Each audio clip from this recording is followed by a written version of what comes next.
Hello students, आपका मेरे channel विकास education point पर स्वागत है। विद्यार्थियों, आज मैं आपको राज्य शैक्षिक अनुसंधान एवं प्रशिक्षण परिषद द्वारा दी जाने वाली क्लास 6 to 8 गतिविधि पत्रक पठन अभियान के अंतर्गत क्रम संख्या 29 का अध्ययन करेंगे।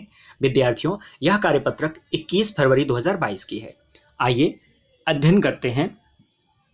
प्यारे बच्चों, आज का दिन खास है क्योंकि हर वर्ष 21 फरवरी पूरी दुनिया में अंतर्राष्ट्रीय मातृभाषा दिवस के रूप में मनाया जाता है।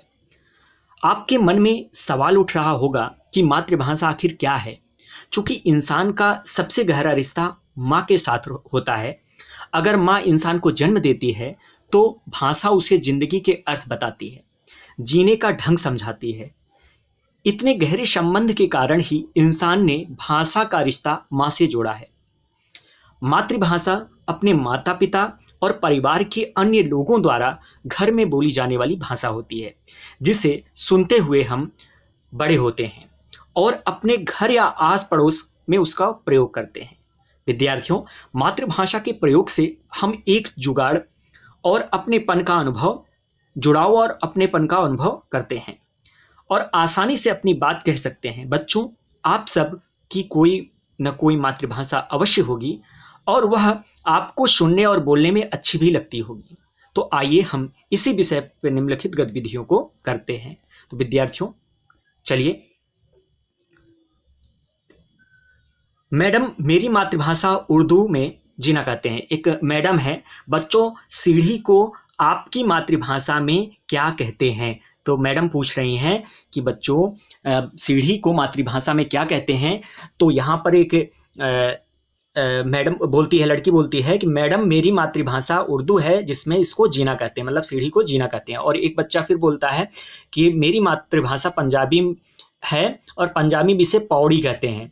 फिर अगला बोलता है बच्चा कि बंगाली में इसे मई कहते हैं और गढ़वाली भाषा में इसे पौड़ी कहते हैं, पैडी कहते हैं। ठीक है। तो आपकी मातृभाषा क्या है? आपके माता पिता या घर के सदस्यों से पूछकर अपनी मातृभाषा में प्रचलित किन्हीं 5 शब्दों को लिखना है। तो इसका आंसर हम करते हैं बच्चों कि किस प्रकार से लिखेंगे। तो इस प्रकार से लिख लीजिएगा। मेरी मातृभाषा जैसे हिंदी है, आप अपने घर वालों से पूछिएगा उनकी मातृभाषा क्या है, आपकी मातृभाषा क्या है।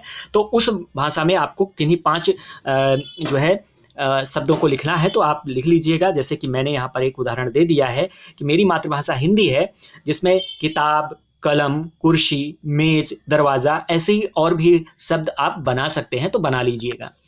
नेक्स्ट है आपका बच्चों, निम्नलिखित शब्दों को आपकी मातृभाषा में क्या कहते हैं? जैसे दरवाजे को पंजाबी में बूहा कहा जाता है, तो गुब्बारा को क्या कहा जाएगा? पतंग, रजाई, चटाई और टोकरी। तो इन सभी शब्दों को जो है बच्चों आपको अपनी मातृभाषा में लिखना है कि गुब्बारे को आपकी मातृभाषा में क्या कहते हैं, पतंग को आपकी मातृभाषा में क्या कहते हैं, रजाई को आपकी मातृभाषा में क्या कहते हैं, चटाई को आपकी मातृभाषा में क्या कहते हैं और टोकरी को आपकी मातृभाषा में क्या कहते हैं। जैसे मैंने आपको बताया हिंदी में हमारी है, तो ये आप हिंदी में ही इसको लिखेंगे। तो हिंदी में गुब्बारा को गुब्बारा ही कहते हैं, पतंग को पतंग कहते हैं, रजाई को रजाई कहते हैं, चटाई को चटाई और टोकरी को टोकरी कहते हैं। तो इस प्रकार से अगर हिंदी भाषी आप हैं तो इसको लिख सकते हैं, अन्यथा आप अपनी मातृभाषा में और भी लिख सकते हैं। नेक्स्ट क्वेश्चन है, क्वेश्चन नंबर 3 है, आप अपने माता पिता या घर के सदस्यों की सहायता लेकर अपनी मातृभाषा में प्रचलित किसी एक लोकगीत को तैयार कीजिए और उसे अपनी कक्षा में सुनाइए। तो बच्चों, चलिए, एक लोकगीत हमने यहाँ पर बना रखा है। आप भी एक लोकगीत अपने मन से अपने भाषा में बना लीजिएगा और उसको सुनाइएगा अपने माता पिता और जो है कक्षा अध्यापक को सुनाना है कक्षा में। चलिए, ये यहाँ पर लिखा हुआ है। आप एक बार मैं ऐसे सुनाता हूँ, फिर उसके बाद एक लय में आपको सुनाऊंगा। आई बसंत की बहार, कलियां खिल गई हजार। आई बसंत की बहार, कलियां खिल गई हजार।